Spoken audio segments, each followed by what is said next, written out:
తాటకితో యుద్ధం ముగిసిన తర్వాత రామలక్ష్మణులు తన గురువైన విశ్వామిత్ర మహర్షితో కలిసి ముందుకు సాగుతున్నారు.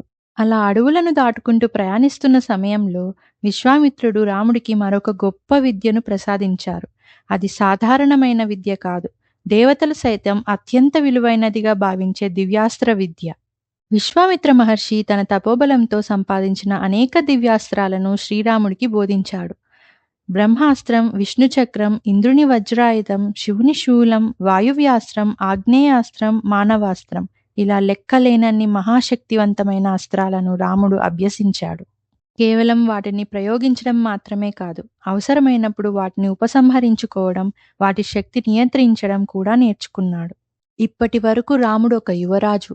ఇప్పుడు అతడు క్రమంగా ధర్మాన్ని రక్షించడానికి సిద్ధమవుతున్న మహావీరుడు. విశ్వామిత్రుడు రాముడికి ఆయుధాలను మాత్రమే ఇవ్వలేదు, ఆయుధాల వెనుక ఉన్న బాధ్యతను కూడా నేర్పించాడు. అప్పుడు రాముడు విశ్వామిత్రునితో ఇలా అన్నారు: గురుదేవా, మీరు నాకు ప్రసాదించిన ఈ మహత్తర విద్యకు నేను ఎప్పటికీ రుణపడి ఉంటాను. ఈ అస్త్రాలను నా శక్తిని పెంచడానికి కాదు, ధర్మాన్ని రక్షించడానికి మాత్రమే ఉపయోగిస్తాను. మీ ఆజ్ఞే నాకు మార్గం. లక్ష్మణుడు కూడా, అన్నయ్య, మీతో పాటు నేను కూడా ఎల్లప్పుడూ సిద్ధంగా ఉంటాను అని అన్నాడు. కొంత దూరం ప్రయాణించిన తరువాత విశ్వామిత్రుడు ఒక పవిత్రమైన ప్రదేశాన్ని చూపించాడు. చుట్టూ పచ్చని అడవులు, దూరంగా ఆకాశాన్ని తాకుతున్న పర్వతాలు, ప్రశాంతంగా ప్రవహిస్తున్న జలధారలు, ఆ ప్రదేశమంతా ఒక అద్భుతమైన దైవిక శక్తితో నిండిపోయింది. అప్పుడు రాముడు, గురుదేవా, ఆ కొండల మధ్య కనిపిస్తున్న ఆ అందమైన ప్రదేశం ఏమిటి అని అడిగాడు. అప్పుడు విశ్వామిత్రుడు ఇలా అన్నాడు: రామా, అది సాధారణమైన అరణ్యం కాదు, అది సిద్ధాశ్రమం. సాక్షాత్తు ఆ శ్రీ మహావిష్ణువు ఇక్కడ 1000 సంవత్సరాల పాటు యోగ సాధన చేశాడు. అందుకే ఈ నేల అత్యంత పవిత్రమైనది అని అన్నారు. విశ్వామిత్రుడు రామలక్ష్మణులను సిద్ధాశ్రమానికి తీసుకెళ్లాడు. విశ్వామిత్రుడు, రామ, లక్ష్మణ, ఇక నుంచి ఈ ఆశ్రమమే మీ ఇల్లు. ఇక్కడి ఋషులు, యజ్ఞాలు, తపస్సులను రక్షించడం మీ బాధ్యత అని అన్నారు. అప్పుడు రాముడు గంభీరంగా తల వంచాడు. రాముడు, గురుదేవా, మీ ఆజ్ఞను శిరసావహిస్తాను అని అన్నాడు. మరుసటి రోజు ఉదయం సూర్యుడు ఉదయించక ముందే సిద్ధాశ్రమంలో యజ్ఞానికి ఏర్పాట్లు ప్రారంభమయ్యాయి. ఋషులు పవిత్ర మంత్రాలను జపిస్తూ యజ్ఞాన్ని ప్రారంభించారు. కానీ వారికి ఒక విషయం తెలుసు: ఈ యజ్ఞాన్ని భగ్నం చేయడానికి రాక్షసులు తప్పకుండా వస్తారు.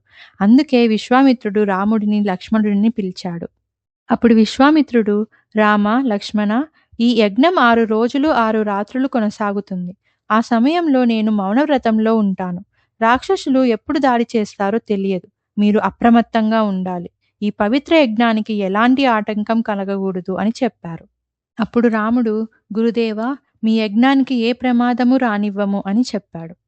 మొదటి రోజు రాముడు, లక్ష్మణుడు విల్లంబులతో ఆశ్రమాన్ని కాపాడారు.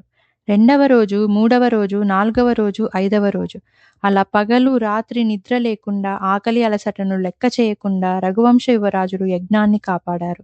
6వ రోజు ఉదయం వాతావరణంలో ఒక్కసారిగా మార్పు వచ్చింది. ఆకాశం చీకటిగా మారింది. గాలి బలంగా వీచింది. దూరం నుంచి భయంకరమైన అరుపులు వినిపించాయి. లక్ష్మణుడు, అన్నయ్య, ఏదో ప్రమాదం సమీపిస్తోంది అని అన్నాడు. అప్పుడు రాముడు, అవును లక్ష్మణ, సిద్ధంగా ఉండు అని చెప్పారు. అదే సమయంలో మారీచుడు, సుబాహుడు మరియు అనేక మంది రాక్షసులు ఆకాశం నుంచి దూసుకొచ్చారు. యజ్ఞాన్ని అపవిత్రం చేయడానికి వారు రక్తం, మాంసం, అపవిత్ర పదార్థాలను యజ్ఞవేదికపై విసరడం ప్రారంభించారు. ఋషులు భయపడలేదు, ఎందుకంటే వారికి రక్షణగా నిలిచింది రఘుకుల సింహం రాముడు. అప్పుడు రాముడు, లక్ష్మణ, వీరిని సంహరించాల్సిన అవసరం లేదు, కానీ ఈ యజ్ఞాన్ని భగ్నం చేయడానికి వీరికి అవకాశం ఇవ్వకూడదు అని చెప్పారు. రాముడు తన ధనస్సును ఎత్తాడు. అతని చూపు లక్ష్యంపై నిలిచింది. మొదట అతడు మానవాస్త్రాన్ని ప్రయోగించాడు. ఆ అస్త్రం మహాబలుడైన మారీచుడిని ఢీకొనింది. అతడిని 100 యోజనాల దూరానికి విసిరేసింది. మారీచుడు ప్రాణాలతో బయటపడ్డాడు. కానీ సుబాహుడికి మాత్రం ఆ అవకాశం రాలేదు. రాముడు ఆగ్నేయాస్త్రాన్ని ప్రయోగించాడు. అగ్నిజ్వాలల వలె దూసుకెళ్లిన ఆ అస్త్రం సుబాహుడిని సంహరించింది. మిగిలిన రాక్షసులు భయంతో పారిపోవడానికి ప్రయత్నించారు. అప్పుడు రాముడు వాయువ్యాస్త్రాన్ని ప్రయోగించారు. తీవ్రమైన గాలి తాకిడికి మేఘాలు చెల్లాచెదిరిపోయినట్టుగా రాక్షసుల సైన్యం నలుదిక్కులా చెదిరిపోయింది. అంతా ముగిసింది. యజ్ఞవేదిక వద్ద మళ్లీ ప్రశాంతత నెలకొంది. అగ్ని పవిత్రంగా వెలుగుతోంది. ఋషుల మంత్రోచ్చారణ మళ్లీ మార్మోగింది. 6 రోజుల మహాయజ్ఞం ఎటువంటి ఆటంకం లేకుండా పూర్తయింది. విశ్వామిత్రుడు తన మౌనవ్రతాన్ని ముగించాడు. ఆయన కళ్ళల్లో ఆనందం, తన శిష్యుడి శక్తిని చూసిన గురువు పొందే పరమానందం. విశ్వామిత్రుడు, రామా, నీ వల్ల మా యజ్ఞం విజయవంతమైంది. ఇప్పుడు మన ప్రయాణం మరో పవిత్రమైన గమ్యానికి. మిథిలారాజు జనకుడు ఒక మహాయజ్ఞాన్ని నిర్వహిస్తున్నారు. మనము అక్కడికి వెళ్దాం. అక్కడ ఒక అద్భుతమైన ధనస్సు ఉంది. అది ఆ మహాదేవునికి సంబంధించిన దివ్య ధనస్సు. దానిని చూడటానికి నీవు కూడా రావాలి అని చెప్పారు.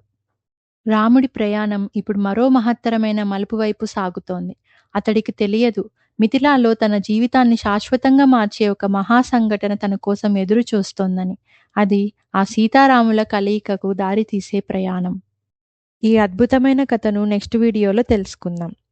అలాగే మా ఛానల్ను ప్లీజ్ సబ్స్క్రైబ్ చేయండి. అలాగే లైక్, షేర్ అండ్ కామెంట్ చేయండి.